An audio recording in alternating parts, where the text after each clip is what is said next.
বর্তমান সরকারের একজন মন্ত্রী উনি কথা প্রসঙ্গে বললেন যে এই যে ইনসাফ, আজাদি এই শব্দগুলো শুনলে ওনার নাকি কেমন কেমন ইনকিলাব বিদেশি বিদেশি লাগে।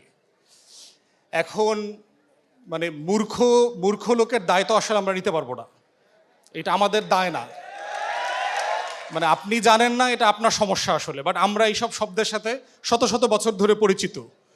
এবং যারা ইতিহাস জানে না, এই ধরনের মূর্খ রাজনীতিবিদদেরকে ডিল করবার কাজটা হচ্ছে আসলে কালচারাল ফ্যাসিবাদকে মোকাবেলা করা। এবং জাতীয়তাবাদী রাজনীতির একটা সংকট হচ্ছে সে তার নিজের রাজনীতির ভাষা, বক্তব্য, বয়ান, ইতিহাস এটা পর্যন্ত সে জানে না। তাই আজকে যারা সাইমমের মতো প্রতিষ্ঠান থেকে এই কালচারাল লড়াইয়ের কাজ করছেন তাদের আসলে অনেক বড় দায় আছে জুলাইয়ের। এবং সেই দায়টাতে আমাদের শুধুমাত্র ধর্ম আশ্রিত জায়গা থেকে দেখলে হবে না, এটা জমিন আশ্রিত আমাদের যে ইতিহাস, সেই ইতিহাসটাকেও এখানে তুলে আনতে হবে। তাই সাইমম অনেক ভালো কাজ করছে, অনেক ভালো নাতে রসুল, হামদ নাত এগুলো নাটিকা করছে, এগুলো যেমন সত্য গুরুত্বপূর্ণ কাজ, এগুলো অবশ্যই চালাতে হবে। বাট ইকুয়ালি এই মাটির অনেক গুরুত্বপূর্ণ সাংস্কৃতিক জায়গা আছে।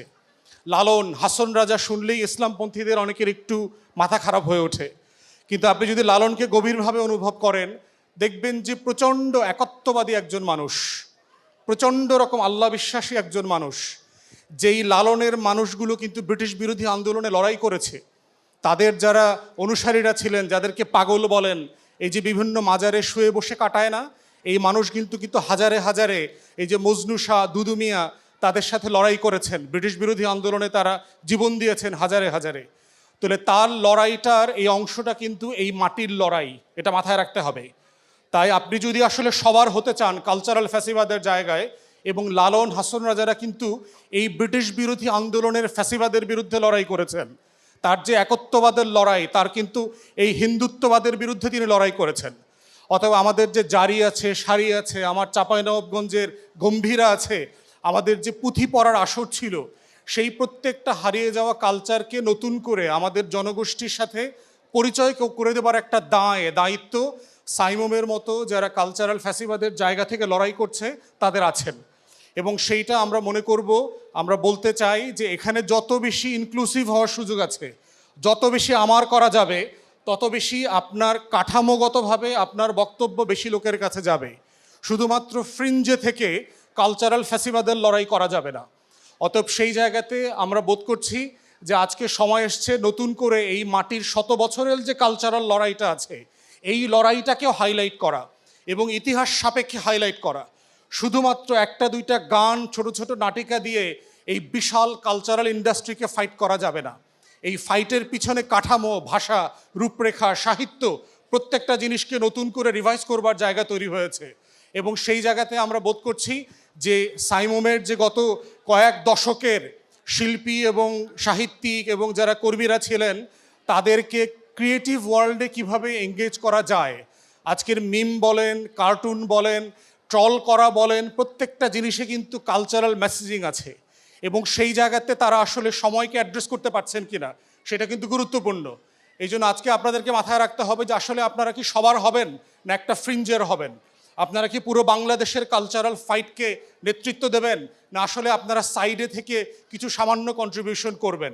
সেই জায়গাতে আমরা বোধ করছি সাইমমের এবং এই রকম আরও যারা কালচারাল সংগঠন নিয়ে কাজ করছেন, ইসলামপন্থীদের মধ্য থেকে বাংলাদেশপন্থী জনগোষ্ঠী, তাদেরকে ভাবা দরকার যে জুলাইকে বাঁচিয়ে রাখতে হইলে শুধুমাত্র একটা জায়গায় থাকলে হবে না। জুলাই কিন্তু আবাবিলের মতো সব জায়গা থেকে আসছিল, ডানে বলেন, বামে বলেন, আস্তিক বলেন, নাস্তিক বলেন।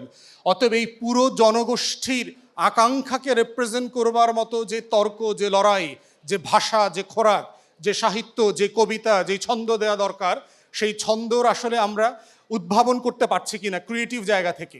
এবং এই লড়াইতে এইটা গুরুত্বপূর্ণ অনুষঙ্গ হিসাবে মাথায় নিতে না পারলে শুধুমাত্র খুব সামান্য ট্র্যাডিশনাল কাজ করে এই লড়াইতে আপনি জায়গা করে নিতে পারবেন না। এই লড়াইটা অনেক বড় একটা লড়াই।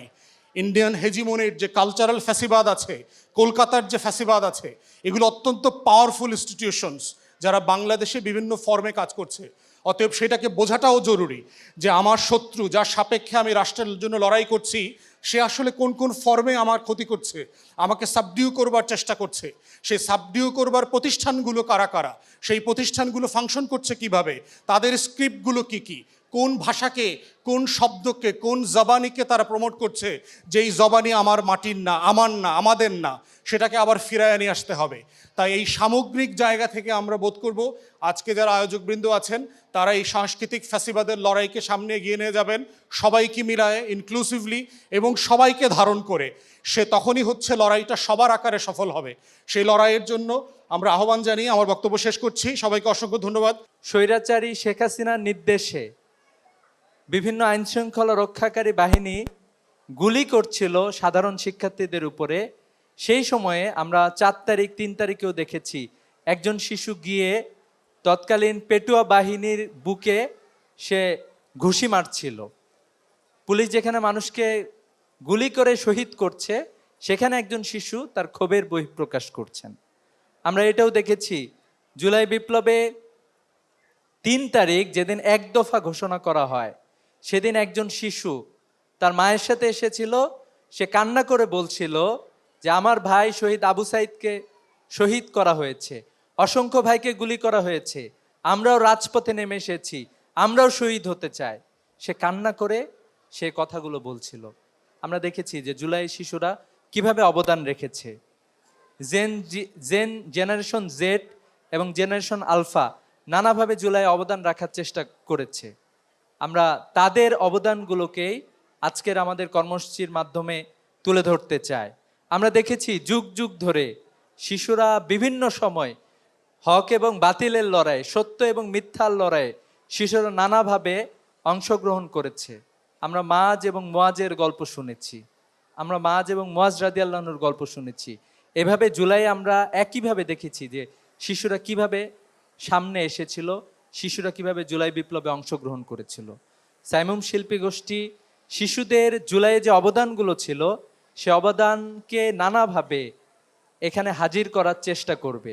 আমরা এটা বিশ্বাস করি যে আমাদের এই প্রজন্ম যে আমাদেরকে মুক্তি দিয়েছে, এই প্রজন্ম যাতে জুলাইয়ের চেতনাকে সুন্দরভাবে ধারণ করে, তারা যাতে সব সময় সচেতন থাকে। আমরা দেখেছি আমাদের বিপ্লবের ফসল যেভাবে ঘরে তোলার কথা ছিল, শহীদ আনাস যে চিঠি লিখে গিয়েছিল, যেই বাংলাদেশ সে চেয়েছিল, আমরা এটা জানি যে আমরা সেই বাংলাদেশ চাই নাই, কিন্তু আমরা এটাও জানি আমরা সেই বাংলাদেশ প্রতিষ্ঠা করে ছাড়বো ইনশাআল্লাহ। এবং আমাদের প্রজন্ম, আমাদের শিশুরা আমাদেরকে নতুন বাংলাদেশে আমাদেরকে সেই মুক্তির পথ দেখাবেন, আমরা এটা বিশ্বাস করি। জেনারেশন জেড, জেনারেশন জি অথবা জেনারেশন আলফা সবাই আসলে এই জায়গায় গুরুত্বপূর্ণ অবদান রাখবে। শহীদদেরকে আমরা নানাভাবে তুলে ধরতে চাই। আমাদের যারা নানাভাবে সাহসী অবদান রেখেছে তাদেরকে আমরা তুলে ধরতে চাই। তো আমরা আশা করছি যে সাইমুম শিল্পী গোষ্ঠী যে আয়োজন করেছে, এই আয়োজনের মধ্য দিয়ে শিশুদের যে অবদান সেটা তুলে ধরা হবে। এরপরে আমরা কিভাবে সামনের দিকে আমাদের জাতির নেতৃত্ব ঘুমিয়ে আছে শিশুর পিতা সব শিশুরের অন্তরে, আগামীর নেতৃত্বকে আমরা কিভাবে গড়ে তুলব, সে বিষয়গুলো আমরা নানাভাবে দেখতে পাবো। তো আপনাদের সবাইকে স্বাগত জানাচ্ছি আজকে আমাদের সাইমুম শিল্পী গোষ্ঠীর এই প্রোগ্রামে সম্পৃক্ত হওয়ার জন্য। আমরা বিশ্বাস করছি আপনাদের উপস্থিতি, আপনাদের সারা আমাদের কালচারাল এ অঙ্গনে আমাদের কার্যক্রমকে আরও বেশি শানিত করার জন্য, আরও বেশি ইফেক্টিভ কার্যক্রম পরিচালনা করার জন্য সহযোগিতা করবে।